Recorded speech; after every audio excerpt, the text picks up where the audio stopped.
পঞ্চগড়ে শহীদ শরীফ ওসমান হাদির হত্যার বিচারের দাবিতে একটি বিক্ষোভ মিছিল হয়। এই মিছিলের উপরে সেনাবাহিনীর সদস্যরা লাঠিচার্জ করে এবং সেখানে প্রায় 26 জনের মতো আহত হয়েছে। আহতদের প্রত্যেককে পঞ্চগড় সদর হাসপাতালে ভর্তি করা হয়েছে। এভাবে চলতে থাকলে নির্বাচন সম্ভব নয়। নির্বাচন নিয়ে, নির্বাচনের লেভেল প্লেইং ফিল্ড নিয়ে চরমনের ভূমিকা সময়োপযোগী, স্মার্ট এবং অসাধারণ। দর্শক সাহেবের চরমনায় জনাব মুফতি ফয়জুল করিম তিনি বলেছেন, সুষ্ঠু নির্বাচন করার মতো লেভেল প্লেইং ফিল্ড নেই।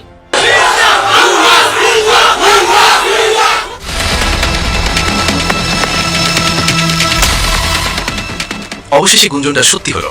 হাদির যে হত্যাকারী ফয়সাল, তাকে ডিওএইচএস এর একজন ব্রিগেডিয়ারের বাসাতে আত্মগোপনে রাখা হয়েছে। হাদিকে যারা খুন করছে তাদেরকে এখনো আইন শৃঙ্খলা বাহিনী বের করতে পারে নাই। আমাদের গোয়েন্দা সংস্থা আইন শৃঙ্খলা বাহিনী যৌথভাবে কাজ করে খুনিদেরকে এখন পর্যন্ত আইডেন্টিফাই করতে পারে নাই, তাদেরকে ধরতেও পারে নাই। তো এটা তাদের অযোগ্যতা। জুলাই আন্দোলনের পর আধিপত্যবাদের বিরুদ্ধে কথা বলতে গিয়ে একজন শহীদ হয়েছে, সেই শহীদদের খুনিদেরকে বের করতে পারে আমাদের আইন শৃঙ্খলা বাহিনী। আমি আপনাদের সামনে এসেছি শহীদ শরীফ ওসমান হাদির হত্যাকারীর গ্রেপ্তার এবং বিচারের দাবি নিয়ে। ওসমান হাদির হত্যাকারীর গ্রেপ্তার এবং বিচার যদি সরকার না করতে পারে, তাহলে আমরা মনে করব আমরা এখনো ভারতীয় আধিপত্যবাদের কোরাল থাবা থেকে নিজেদেরকে মুক্ত করতে পারি নাই। আমি বললাম এই ওয়ার্ডে এই বাড়িতে বসে নৌকার ভোট চেয়েছিলাম মণিবাবু, আমি নৌকার ভোট ছিলাম পঞ্চম সালে, আমি নৌকার ভোট সনদ বিশ্বাসে। আজকে এই ওয়ার্ডে বসে আজকে আপনাদের কাছে ধানের শীষ ভোট চাইছি। আমি তো আওয়ামী লীগের জয়েন্ট সেক্রেটারি। আপনারা মনে করেন আমি সংসদে গিয়ে বোমা হয়ে থাকবো, তাহলে আমাকে ওখানে পাঠানোর কোনো দরকার নেই, বোমা পাঠানোর কোনো দরকার নেই, ওখানে বোমার কাজ না। আর যদি মনে করেন না, যদি হুজুরকে সেখানে পাঠাই, কমপক্ষে বোমা হবে না, রয়্যাল বাংলা টাইগার মধ্যে হুঙ্কার মারবে, দায়িত্ব শুধু আমার না, আমাদের দায়িত্ব সব।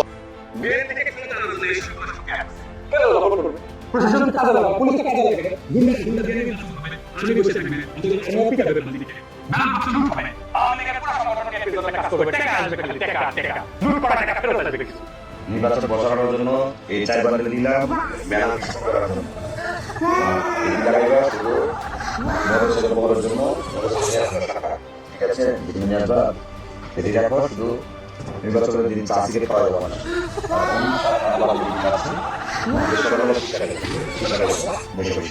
আমি পাস করবো না, সমস্যা নেই। সাহসী দেশপ্রেমী মানুষদের কথা কিন্তু তিতা হবে, মিঠা হবে না। মিঠা হবে চাঞ্চাদের, গোলামদের, যারা গোলামি করে আপনাকে ধাক্কা দিয়ে নদীতে ফেলে দেওয়ার জন্য সময় ক্ষণ সে খুঁজতে থাকবে। আজকে জনাব মাহমুদুর রহমান সাহেব বাংলাদেশের সম্পাদক, তারেক রহমানের মুখের উপরে, তারেক রহমানের অনুষ্ঠানে, তারেক রহমানের সামনে যে তিতা কথাটি বললেন, তারেক রহমান শেখ মুজিবুর রহমান জানতেন না বাংলাদেশের স্বাধীনতা যুদ্ধটা কিভাবে হয়েছে, এবং সে ফিরত এসেও জানার চেষ্টা করে নাই মুক্তিযুদ্ধটা কিভাবে হয়েছে। এই জন্যই তার কিন্তু পরাজিত হতে হয়েছে। আপনি 17 বছর তারেক রহমান লন্ডন ছিলেন, বাংলাদেশের কিন্তু কি হয়েছে আপনি জানেন না। আপনাকে আপনার কিছু স্পেশাল লোকেরা যা জানিয়েছে তাই জানেন। আবার আপনি দেশে আসার পরে আপনার মিষ্টি কথা বলা সাংবাদিকদের কথাই আপনি শুনছেন। যদি তাই করেন, তাহলে শেখ মুজিবুর রহমানের মতন আবার নতুন ইতিহাস বাংলাদেশে গড়তে পারে। গণভোটে না বলুন, ধানের শীষে ভোট দিন, এই পোস্টার দেওয়ার পরে দেখেন কিছুক্ষণ পরে আবার তিনি সেই পোস্টার এডিট করেছেন, এইভাবে এডিট করেছেন। আচ্ছা, বুধবার তিনি পোস্টার দিয়েছেন। এখন বিষয় হলো, যখন খেলা খেলছে যে দেখছি না বিরুদ্ধে যাচ্ছে বিষয়টা, পোস্টটা ঠিক হয়নি, তখন আবার এডিট করেছে।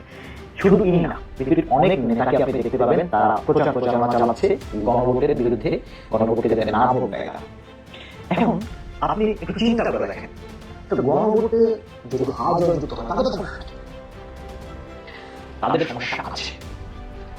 গণভোটে হাজার যুক্ত হলে জুলাই সনদটা বাস্তবায়ন হবে, এইটা একটা তাদের জন্য বড় সমস্যা। প্রধানমন্ত্রী হওয়ার বিষয়ে বলা আছে যে একই ব্যক্তি 10 বছরের বেশি প্রধানমন্ত্রী থাকতে পারবে না। এই 10 বছরের মধ্যে যতবার জুলাই যোদ্ধাদের আইনি সুরক্ষা থেকে অধ্যাদেশ হয়েছে। একদিন পরে ঘুম ভাঙিয়েছে সবাই। আসিফ নজরুল একদিন পরে অধ্যাদেশ বানাইতেছে, কামটা তো খুব ভালো হয়েছে, ভালো হয়েছে, খুবই ভালো কাজ করছে। আসিফ নজরুল তো ভালো ছেলে, সন্ধ্যাবেলা হাত মুখ দিয়ে করতে পারছে। হ্যাঁ, আসিফ নজরুল বাংলাদেশের মানুষদের দূর পাইছে, দূর পাঠাইতেছে, তাই আমরা হাতে লেবু তো দাঁড়াইছে। ভারত যত বড় প্রতিবেশী শক্তিশালী দেশ হোক না, যারা হাসিনাকে বাঁচাতে পারেন, তারা দুর্নীতি বাঁচাতে উচিত করে বা বাঁচাতে চাইলেন তারা কঠিন কথা শুনতে হতে পারা আছে যে হাসিনাকে 15-16 বছর বসিয়ে রেখেছিল এইভাবে, তারা হাসিনাকে বাঁচাতে পারেন। তাহলে যাদেরকে 16 বছর মস্তানে বসায়নি, যাদের প্রধান নীতিকে জেলে ঢুকিয়েছিল, তারা তো আমাদের দেশে আসতে দেয়নি, যে ভারত, তারা কি এই বিএনপির জন্য বড় রিস্ক নেবে? নেবে না। যদি তারেক রহমান আমরা খবরের সূত্রে যেটি জানতে পেরেছি, শহীদ শরীফ ওসমান হাদির হত্যাকারীদের বিচারের দাবিতে পঞ্চগড়ের মকবুলার রহমান সরকারি কলেজ চত্বর থেকে একটি বিক্ষোভ মিছিল শহরের বিভিন্ন সড়ক প্রদক্ষিণ করে শেষে কেন্দ্রীয় চৌরঙ্গীর মোড়ে গিয়ে সেখানে তারা মিছিলটি সমাপ্ত করে এবং সংক্ষিপ্ত একটি সমাবেশের আয়োজন করে। ওই সময়টুকুতে তারা সম্ভবত 1 ঘন্টার কিছু কম বা বেশি সময় সড়ক অবরোধ করে রাখে এবং এই মিছিলটি কিন্তু অনুষ্ঠিত হয়েছে বাংলাদেশপন্থী শিক্ষার্থীদের ব্যানারে। সেখানে যারা অংশগ্রহণ করেছিল প্রত্যেকেই কমলমতি শিক্ষার্থী। তারা সমাবেশের একেবারে শেষ পর্যায়ে চলে এসেছে, একজনের বক্তব্য দেওয়া শেষ হয়ে গেছে, আর একজন সম্ভবত ওই সমন্বয়ক যিনি তার বক্তব্য চলছিল। ঠিক সেই সময় কোন রকম উস্কানি ছাড়া, কোন রকম পূর্ব ঘোষণা ছাড়া সেনাবাহিনীর সদস্যরা তাদের উপরে লাঠিচার্জ শুরু করে এবং বেদম প্রহার করে পিটিয়ে তাদের 26 জনকে আহত করেছে বলে আমাদের কাছে খবর এসেছে। এখন আমাদের প্রশ্ন, সেনাবাহিনীকে কেন এইখানে লাঠিচার্জ করতে হলো? তারা যে দাবি নিয়ে নেমেছে এই দাবিটা কি অযৌক্তিক? এটি তো অযৌক্তিক দাবি নয়। সেনাবাহিনী মাঠে থাকতে তারা কি করছে, কোন দায়িত্বটা পালন করছে? তারা কি বিন্দুমাত্র আইন শৃঙ্খলার কোনো উন্নতি ঘটাতে পেরেছে? এখন তো সেনাবাহিনীর হাতেই তো আইন শৃঙ্খলা রক্ষার দায়িত্ব। তো তারা ওসমান হাদির হত্যাকারীদের আজ পর্যন্ত আজ কতদিন হতে চললো? 1 মাস হতে চললো। তাদের কোনো কুল কিনারা করতে পেরেছে? এমনকি এই অভিযোগ পর্যন্ত উত্থাপিত হয়েছে যে মূল হত্যাকারী সেনাবাহিনীর ক্যান্টনমেন্টের ভিতরে একটি পরিত্যক্ত বাড়িতে তাকে আশ্রয় দিয়ে রাখা হয়েছে। সে দেশের বাইরে যায় নাই, বাংলাদেশের ভিতরেই আছে। এরকম অভিযোগ মানুষের ভিতর থেকে খুব জোরালোভাবে উচ্চকিত হয়েছে যে তাকে ক্যান্টনমেন্টের ভিতরে রেখে পালছে আর বিএনপি নেতা জুলকারনাইন শায়েরকে দিয়ে বিভিন্ন সময় মানুষকে বিভ্রান্ত করার জন্য একের পর এক এলোমেলো উল্টাপাল্টা পোস্ট দেওয়াচ্ছে। এমনকি পুলিশ সদস্যদেরকে দিয়েও, গোয়েন্দা বাহিনীর সদস্যদেরকে দিয়েও চাপ প্রয়োগ করে রিপোর্ট প্রকাশ করাচ্ছে যে সে অমুক জায়গায় আছে, তমুক জায়গায় আছে, ইত্যাদি ইত্যাদি। এই নাটকগুলো বাংলাদেশের মানুষ দেখতে দেখতে অভ্যস্ত হয়ে গেছে। এই দায় কি সেনাবাহিনী এড়াতে পারবে? সেনা প্রধান এড়াতে পারবে? তাহলে পঞ্চগড়ে যে হাদি হত্যার বিচার চাইতে গিয়ে যে ছাত্রদেরকে মার খেতে হলো, কমলবতী শিক্ষার্থীদের, এটা তারা বিচার চাইতে পারবে না? একের পর এক এই বাংলাদেশ পন্থীদের, বিপ্লবীদের এইভাবে মানে কোনো কিছু হলেই মনে হচ্ছে তাদের উপরে সেই পূর্ব রাগ জিয়ে রেখেছেন আর সুযোগ পেলেই তাদের উপরে হামলে পড়ছেন। এটি হবারই কথা, কারণ হাজার হোক সে তো স্ত্রীর ফুফাতো বোন, রাগ তো হবারই কথা। এবং তাকে যে কথা দেয়া হয়েছিল যে আপনাকে খুব তাড়াতাড়ি আমি আবার ফিরিয়ে আনবো, আপনি শুধু যান, তো সেটির যখন গুড়ে বালি, সেই আশা যখন পূরণ হচ্ছে না, তখন তো একটু রাগ হওয়াটাই স্বাভাবিক। তবে আশার কথা হচ্ছে সম্ভবত বাংলাদেশে ওইটা আর কোনোদিনও সম্ভব হবে না যে বাংলাদেশের মানুষদের ছেলে ভোলানো গল্প শুনিয়ে, তাদেরকে ঘুম পাড়ানি মাসি পিসির গান শুনিয়ে ঘুমিয়ে দিয়ে যা খুশি তাই করবেন। সম্ভবত এটি আর হচ্ছে না। এবং আমরা এটি জেনে আশ্বস্ত হচ্ছি যে বাংলাদেশের জনগণ, তরুণ সমাজ, তারা নিজেদের শিকড়কে চিনতে পেরেছে, তারা নিজেদেরকে আবিষ্কার করতে পেরেছে যে এক টুকরো মানচিত্র ছাড়া তাদের আর কিছু নাই। সুতরাং এই মানচিত্রের উপরে যে বা যারা শকুনের দৃষ্টি দেবে, তাদের বিরুদ্ধে যুগে যুগে এইভাবে এই মানুষগুলো, বাংলাদেশ পন্থী এই মানুষগুলো লড়ে যাবে। এবং হাদি যে স্বপ্ন দেখেছিল, এই স্বপ্ন এদেশে একদিন বাস্তবায়িত হবেই। আপনি যতই চেষ্টা করেন এখানে অন্য কারো এজেন্ডা বাস্তবায়নের, আপনি যতই চেষ্টা করেন চট করে এখানে ঢুকিয়ে আনার, এটি সম্ভবত আর কোনোদিনই বাস্তবায়িত হবে না। আমরা সেনাবাহিনীর এই ঘৃণ্য কর্মকাণ্ডের তীব্র নিন্দা জানাই। নিশ্চয় সেনাবাহিনীর যে অংশটা দেশপ্রেমিক, দেশপ্রেমের মন্ত্রে উজ্জীবিত, তারা সেখানে থাকলে এই ঘটনা ঘটতো না। বিগত 17 বছর ধরে রন্ধ্রে রন্ধ্রে প্রতিটা জায়গায় নিজের দলের লোকজনকে বসিয়ে দিয়ে সে এমন ভাবে তার এই বাগানটাকে সাজিয়ে গিয়েছিল যে সে এখান থেকে চলে যাবে, চলে যাওয়ার 50 বছর পরেও তার ক্ষমতার স্বাদ উপভোগ করবে। সেটি আমরা এখন দেখছি। এরকম ঘটনা আরো সামনে ঘটবে। বাংলাদেশ পন্থীরা বিচলিত নয়, বাংলাদেশ পন্থীরা তারা তো রক্ত দিয়ে অভ্যস্ত হয়ে গেছে, তারা এভাবে রক্ত দিতেই থাকবে এবং ন্যায় বিচার এদেশে প্রতিষ্ঠিত করে তারপরে ঘরে ফিরে যাবে। এখন নির্বাচনের আগ মুহূর্তে এসে যদি বাংলাদেশের তৃতীয় গুরুত্বপূর্ণ দলের প্রধান, দ্বিতীয় প্রধান বা নির্বাচনী রাজনীতিতে যারা আছেন তাদের মধ্যে একদম প্রধান, কারণ রেজাউল করিম সাহেব নির্বাচনী রাজনীতি নেই, তাই ফয়জুল করিম বলছেন যে সুষ্ঠু নির্বাচন করার মতো লেভেল প্লেইং ফিল্ড নাই। কারণ লেভেল প্লেইং ফিল্ড যদি না থাকে, সুষ্ঠু নির্বাচন যদি না হয়, তাহলে সেই নির্বাচন কি হবে? আমার তো মনে হয় না সেই নির্বাচন সম্ভব। It's very alarming. দেখেন, জনাব মুফতি ফয়জুল করিমের বিরুদ্ধে আমাদের অনেক সমালোচনা আছে এবং থাকবে, এটা জামাতের অনেকের বিরুদ্ধে আমাদের সমালোচনা আছে এবং থাকবে, কিন্তু জাতীয় রাজনীতিতে ফয়জুল করিম সাহেব ভেরি ইম্পর্টেন্ট পার্সোনালিটি। তার বক্তব্যের তাৎপর্য রয়েছে, তিনি বিড়ালের গলায় ঘন্টা বাঁধতে পারেন এবং বেঁধেছেন, যেমন তারেক রহমান চান্দাবাজ 10% বা এই যে বিষয়গুলো, এগুলো রাজনৈতিক দলের পক্ষ থেকে ইনিশিয়েট করেছেন শাহেকে জন্মনে। চাঁদা তুলে পল্টনে, ভাগ যায় লন্ডনে। বিএনপি হচ্ছে শাস্ত্রা চাঁদাবাজ, এইসব কালোজয়ী মন্তব্য করেছেন জনাব মুফতি ফয়জুল করিম। তারপরে অনেকে বলা শুরু করেছে, অতএব তিনি জাতীয় রাজনীতির অনেক ট্রেন্ড তৈরিতেও ভূমিকা রাখছেন জনাব মুফতি ফয়জুল করিম। এবং তিনি বলছেন তিনি নির্বাচন করবেন, তিনি বলছেন সুষ্ঠু নির্বাচন করার মতো লেভেল প্লেইং ফিল্ড নেই, তাহলে কি নির্বাচন সম্ভব? এরকম চলতে থাকলে কি আদৌ নির্বাচন সম্ভব? আর একটা কথা আমি বলেছি যে নির্বাচন মানে সুষ্ঠু নির্বাচন, অসুষ্ঠু নির্বাচন কোনো নির্বাচন নয়। নির্বাচন হলে সুষ্ঠু হতে হবে, কোনো নির্বাচনই হবে না, হতে দেবে না। যখন জামাত এনসিপি চরমনে দেখবে তাদের চোখের সামনে ভোট চুরি করে নিয়ে যাবে বিএনপি, তার আঙ্গুল চুষবে। একটা বিষয় আমি বারবার বলি, দেখেন, প্রথম কথা হচ্ছে যে এটা নতুন বাংলাদেশ। এই বাংলাদেশে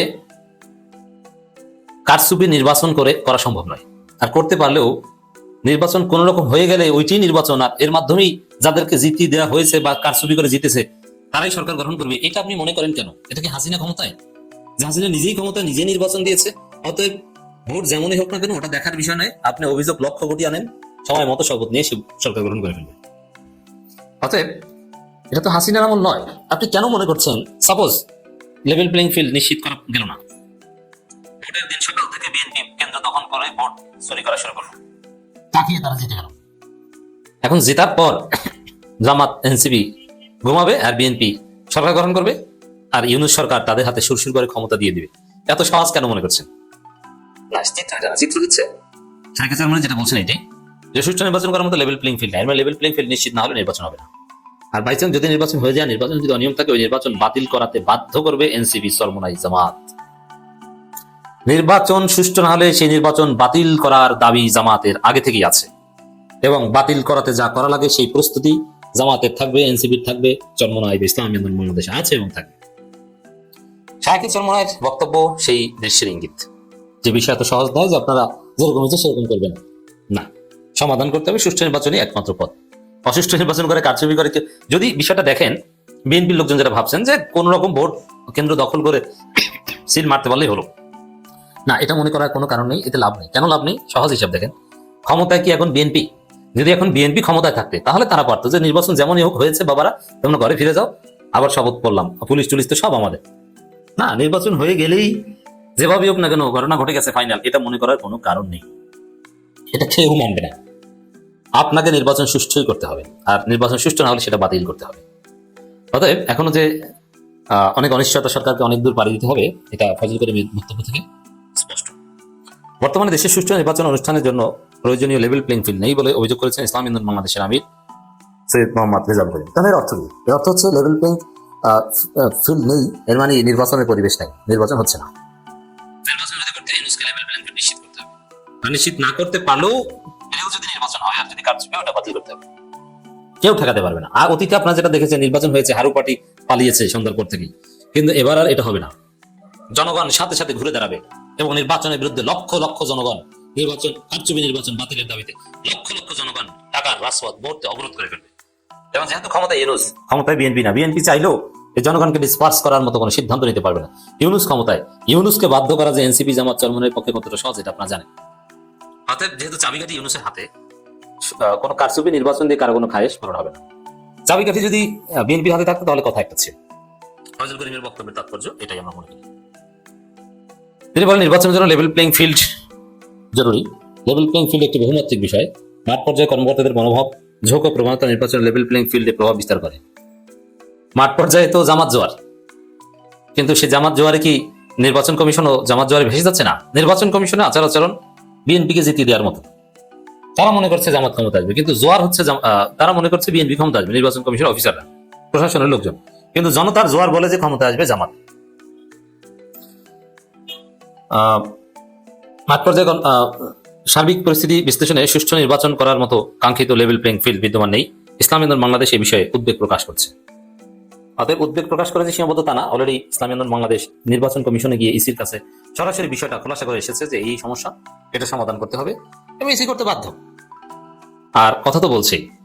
সৈয়দ বলেন, ওসমান হাদির হত্যাকারীদের এখনো গ্রেপ্তার করতে না পারায় জনমনে আস্থা ফিরছে না। অবৈধ অস্ত্র উদ্ধারে আইনশৃঙ্খলা বাহিনী তৎপরতা আশাবাদ। এই অবৈধ অস্ত্র হচ্ছে বিএনপির অন্যতম শক্তি।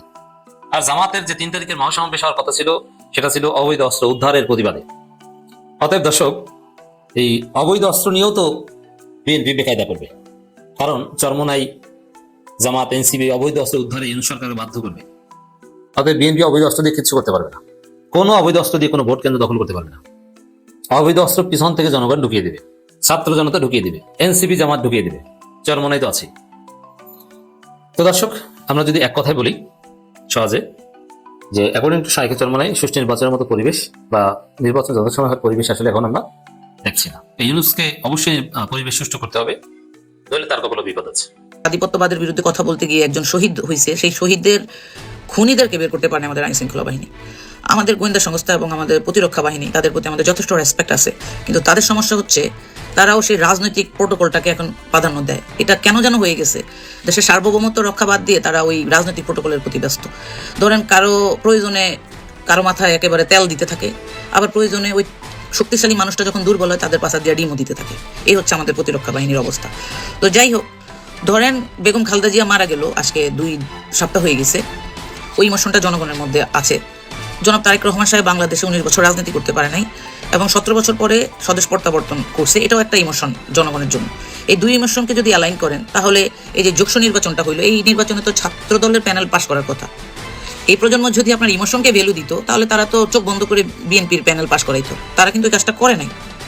তারা দেখছে জুলাই আন্দোলনের পরে আসলে ক্যাম্পাস কারা নিয়ন্ত্রণ করার যোগ্যতা রাখে, ছাত্রদের প্রতিনিধি হিসেবে কারা কাজ করতে পারে, তাদের প্যানেলকে তারা জয়যুক্ত করছে। ইমোশন তাদের কাছে ভ্যালু করে না, তারা ভ্যালিডেশন করে হচ্ছে যোগ্যতা, নেতৃত্ব দেওয়ার মানে ক্ষমতা। এটা আপনারা মাথায় রাখেন। নতুন যে 4 কোটি ভোটার, নতুন প্রজন্ম, এদের ভোট আপনি ওই শহীদ রাষ্ট্রপতি জিয়াউর রহমান স্বাধীনতা যুদ্ধের ঘোষক ছিলেন, তার যে 19 দফা বাস্তবায়ন করছে, বাংলাদেশকে স্বনির্ভর করার চেষ্টা করছিল, এই যে অনেকগুলো ইমোশন এখানে কাজ করে, সেই ইমোশনকে জুলাই আন্দোলনের পরে ভ্যালু দিবে না এরা। একই সাথে বেগম খালেদা জিয়াকে তারা রেসপেক্ট করে আপসী নেত্রী হিসেবে, তাদের সেই ইমোশনটাও আছে, কিন্তু আগামী নির্বাচনে প্রার্থী যাচাই বাছাই তারা কিন্তু দলীয় সেই আদর্শকে প্রাধান্য দিবে না। আপনি কাকে ক্যান্ডিডেট করতেছেন এখানে এটা ম্যাটার করে। এটাই হচ্ছে জাকসুতে একটা সিম্পল উদাহরণ। এটারে যদি আপনারা হালকা কইরা দেখেন, এবং নারী ভোটার আপনারা পাত্তাই দেন নাই, কি একটা বালের মহিলা দল বানাইছেন 12 বছর ধরে, আব্বাস ভাইয়ের বউ এই দলটারে ধ্বংস করলো। বাংলাদেশের 49% ভোটারের 1% এরা পিক করতে পারে নাই। সেই নারী ভোটারগুলোও কিন্তু ছাত্র সংসদ নির্বাচনে পাশ করাইছে। বিএনপি যতবার ক্ষমতায় আসছে নারী ভোটারদের কারণে কিন্তু ক্ষমতায় যাইতে পারছে, কিন্তু সেই নারী ভোটারদের কাছ পর্যন্ত যাওয়ার যোগ্যতা আমাদের মহিলা দলের নাই। এটা বললে আমি জামাতি হয়ে যাব। ছাত্র দলও নতুন প্রজন্মকে পিক করতে পারে না, এটা প্রত্যেকটা ছাত্র সংসদ ইলেকশনে দেখছেন। আপনারা যারা বলেন ছাত্র সংসদ নির্বাচন জাতীয় নির্বাচনে ইম্প্যাক্ট করবে না, এদেরকে মানে আমার ইচ্ছা করে কতক্ষণ ঝাঁটা দিয়া বাইরাই। কারণ হচ্ছে এরা কীভাবে এই কথাগুলো বলে। বাংলাদেশের 75% মানুষ শিক্ষিত। এই যে নতুন প্রজন্ম ইউনিভার্সিটিতে যারা যায়, তাদের রুচি বা তাদের সচেতনতার উপর ডিপেন্ড করবে বাংলাদেশে কোন ধরনের সরকার আসবে। আপনি তাদেরকে ভ্যালুই দিচ্ছেন না, বা আপনারা বুড়া বুড়া নেতারা বলতেছেন এদের ছাত্র সংসদ নির্বাচনের ইম্প্যাক্ট জাতীয় নির্বাচনে পড়বে না। 100% পড়বে, এটা লেখা রাখেন আজকে। আরেকজন ওই যে কামেলে কি জানো আশেকে শেখ মুজিব, আমাদের মহাসচিব সাহেব, এত আমরা যখন জুলাই সনদের পক্ষে গণভোটের একটা আয়োজন করা হয়, আমরা সবাই অনেক যাচাই বাছাই করে হায়ের পক্ষে আমরা অ্যাওয়ারনেস তৈরি করতেছিলাম। ইনারা একেবারে পুরা বিএনপির লোকজন নায়ের পক্ষে চলে গেল, যারা বাংলাদেশে আসতে পারছে জুলাই আন্দোলনের কারণে, যারা জেলখানা থেকে আইসা ঘুমের থেকে আইসা একেবারে বড় বড় নেতা হয়ে গেছে, তারা জুলাইয়ের পক্ষে না ভোট দিল। এখন আবার মহাসচিব অফিসিয়াল পেজে বলতেছে হায়ের পক্ষে ভোট না দিয়ে উপায় নেই। কেন ভাই, আপনাদের আগে হুঁশা ছিল না নাকি চোখে মুখে মানে কাঠের চশমা দিয়ে রাখছেন আপনারা? এই যে পাবলিককে আপনারা মিসলিড করেন, এটা তো আপনাদের নেতৃত্বর যে অযোগ্যতা, এটা তো বোঝা যায়। So leave the position. আরেকটা জিনিস হচ্ছে মহিলা ভোট তো বললাম গেছে, এবার প্রার্থী বিএনপি সর্বকালের সর্বব্যর্থ নমিনেশন এবার দিছে অনেকগুলা অঞ্চলে, যেখানে কর্মীদের সাথে সম্পৃক্ততা নাই, জনগণের সাথে সম্পৃক্ততা, এটারও ইম্প্যাক্ট পড়বে এবং এই ইম্প্যাক্ট পড়ার যথেষ্ট কারণ সামনে আমরা দেখব। শহীদ শরীফ ওসমান হাদির হত্যাকারীর গ্রেপ্তার এবং বিচারের দাবি নিয়ে। ওসমান হাদির হত্যাকারীর গ্রেপ্তার এবং বিচার যদি এই সরকার না করতে পারে, তাহলে আমরা মনে করব আমরা এখনো ভারতীয় আধিপত্যবাদের করাল থাবা থেকে নিজেদেরকে মুক্ত করতে পারি নাই। সুতরাং এই সরকার অনতিবিলম্বে ওসমান হাদির হত্যাকারীকে গ্রেপ্তার করে বিচারের মুখোমুখি যেদিন করবে, সেদিন আমরা মনে করব ভারতীয় আধিপত্যবাদের করাল থেকে আমরা স্বাধীন হয়েছি এবং আমরা সম্পূর্ণ স্বাধীন সার্বভৌম একটি দেশের নাগরিক হতে পেরেছি। সো আসুন আমরা সকলেই আওয়াজ তুলি, we want justice, justice for Osman Hadi, we are Hadi, ইনকিলাব জিন্দাবাদ। বাংলাদেশের বেলায় যেটা হলো যে আমাদের সবাইকে ঐক্যবদ্ধ হয়ে দেশটাকে শান্তি রাখতে হবে। কঠিন অর্থনৈতিক টানাপোড়েন আসতে পারে, এক ধরনের আপস অ্যান্ড ডাউনস হতে পারে বিশ্ব অর্থনীতিতে, বিভিন্ন জিনিস হতে পারে, রাজনীতি।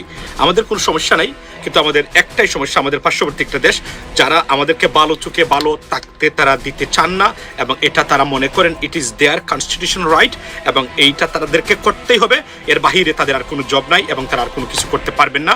আর কোনো ধরনের মানে এটা তাদের কমিটমেন্ট, জাতিগত কমিটমেন্ট আমি যদি বলি, তারা বোঝানোর চেষ্টা করেন এবং এই কমিটমেন্টের মধ্য দিয়ে তারা আছেন। Ladies and gentleman, welcome to this live. প্রথমেই আপনাদেরকে কিছু নজিরবিহীন জিনিস দেখাবো আপনাদেরকে, যেগুলো কেন আপনি একটু মানে নিজেকে প্রিপেয়ার রাখবেন এবং আতঙ্কিত থাকতে হবে। বিশ্ব হয়তো একটা বড় ধরনের যুদ্ধের দিকে যাচ্ছে বলে আমরা মনে করি, উইচ ইজ মোস্ট লাইকলি। কেননা ডুমসডে প্লেন, যে প্লেনটা যুক্তরাষ্ট্রের, যেটাকে আমরা বলি যে আপনার যে প্লেনটা শুধুমাত্র একটা 51 বছর পরে গতকালকে এই প্লেনটা স্পটেড অ্যাট LAX বা Los Angeles airport in California. সাধারণত যুদ্ধকালীন সময়ে যখন যুক্তরাষ্ট্রের প্রেসিডেন্ট বা যুক্তরাষ্ট্রের মূল যে যারা যুদ্ধ পরিচালনা করে থাকেন, প্রতিরক্ষা মন্ত্রী সহ বিশেষ করে প্রেসিডেন্ট, যদি তারা গ্রাউন্ডে থাকতে না পারেন নিজের নিরাপত্তার স্বার্থে, তখন এই প্লেনটার মানে ওনারা প্লেনে থাকেন এবং এই প্লেন আকাশে থাকে। সেই সময় যুদ্ধকালীন সময় যেটাকে ডুমসডে প্লেন বলা হয়, সেই প্লেন গতকালকে 51 বছর পরে দেখা গেছে। আমি জানি না বাংলাদেশে এটা আসছে কিনা, আপনারা শুনেছেন কিনা। আপনারা এই খবরটা এখন পর্যন্ত বিশ্বে আলোড়ন সৃষ্টি করেছে এই খবরটা। আপনারা যদি এই মুহূর্তে ইন্টারনেটে বা ইউটিউবে গিয়ে then doomsday plane spotted in LAX or California somewhere, আপনি পাবেন গতকালকের খবর, নজিরবিহীন। এটা সাধারণত যুদ্ধকালীন প্রস্তুতির অংশ হিসাবে এটা করা হয়ে থাকে। এখন বলা হচ্ছে থার্ড ওয়ার্ল্ড ওয়ার কি আসন্ন, মানে ইরানের সাথে যুদ্ধে কি লিপ্ত হচ্ছে কিনা, মানে আপনার America, which is president Trump গতকালকে বলেছেন we are going to involve in it, অর্থাৎ আমরা এখানে নিজেদেরকে আমরা সংযুক্ত করতেছি খুব শীঘ্রই। এবং আমার ধারণা, যতটুকু আমার রাজনৈতিক ক্ষুদ্র জ্ঞান আছে, এই বিষয়টা এখানে শেষ হচ্ছে না। সম্ভবত কমিনি রেজিম যে তাদেরকে হয়তো তাদের পতন বা তাদের উপরে ভালো একটা ঝামেলা হবে। কেননা আন্দোলন, আমি আবার বলছি, গতকালকে আমি বলেছিলাম যে আন্দোলন আমি বিশ্বাস করতাম না যদি আমি অন্যান্য আমেরিকান নিউজ অনেকগুলো শুনতাম। আল জাজিরা, DW এবং ফ্রান্স 24 থেকে শুরু করে সবাই আন্দোলন বা প্রোটেস্টার্সদের প্রোটেস্টিংয়ের খবর যেটা দিয়েছে আতঙ্কিত হওয়ার মতো। অর্থাৎ বোঝা যাচ্ছে যে কোন সময় আমেরিকা এখানে বা United States of America president Trump যেটা বলেছেন তারা এখানে যুক্ত হতে পারেন। This is not a good sign. So এটা যদি হন তারা, তাহলে এই মানে সরকার পতন বা মানে গভর্নমেন্টের পতন হতে হলে কি করতে হবে এটা জানেন কি হয় সাধারণত সারা বিশ্বে, এবং এটাই করতে যাচ্ছে। এবং এই এন্টি কমিনি রেজিমের যারা আছেন, শাহ মানে ওই যে শাহ পতন হয়েছিল আপনার ইরানে, সেই রেভলিউশন যেটা, সেই শাহ সেলে যে আপনার পাহলভি শাহ বা রাজা যিনি, এই বদলুক এখন ভেরি অ্যাক্টিভ এবং সারা বিশ্বে চলছে, এবং যে কোন সময় বড় ধরনের ঘটনা ঘটতে পারে মানে ওয়ার্ল্ডের রাজনীতিতে আমি নিশ্চিত করে বলতে পারি। এবং ডুমসডের প্লেনের মুভমেন্ট আপনাকে সুস্পষ্টভাবে বলে দিচ্ছে, যদি রাশিয়া চীন এই যুদ্ধে যুক্তরাষ্ট্রের বিরুদ্ধে বা আমেরিকার বিরুদ্ধে, যদি বা আমাদের দেশের বিরুদ্ধে যদি তারা আপনার এখানে যুক্ত হয়, হয়তো বড় ধরনের থার্ড ওয়ার্ল্ড ওয়ার লেগে যেতে পারে, বা এই যুদ্ধের প্রস্তুতি হিসাবে এটাকে দেখা হচ্ছে। আমি আপনাদেরকে দেখাই, এটা গতকালকের খবর এবং এটা আটকে ওঠার মতো, সত্য কথা বলতে গেলে আপনাদেরকে দেখাই।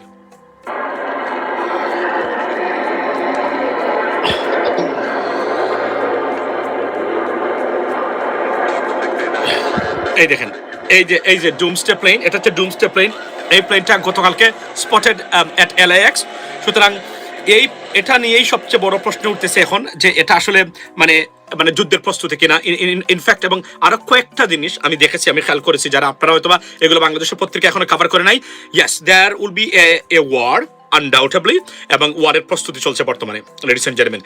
সো বি কেয়ারফুল, দেশকে শান্ত রাখতে হবে এই কঠিন সময়ে। By the way, let me talk about আরো একটা গুরুত্বপূর্ণ খবর, সেটা হচ্ছে যে বাংলাদেশ মুস্তাফিজ ইস্যুতে ICC কেন্দ্রিক ড্রাইভিং সিটে আছে এই মুহূর্তে।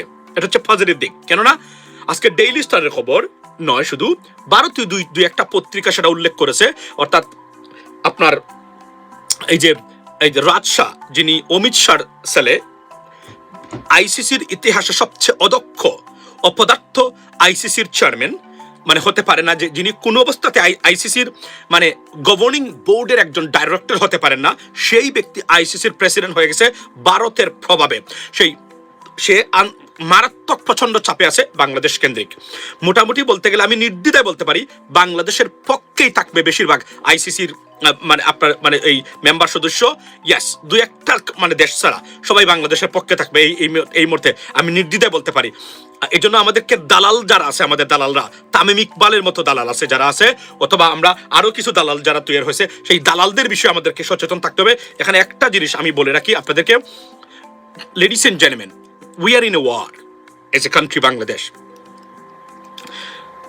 Cyber war, bullying war, sports war, financial war.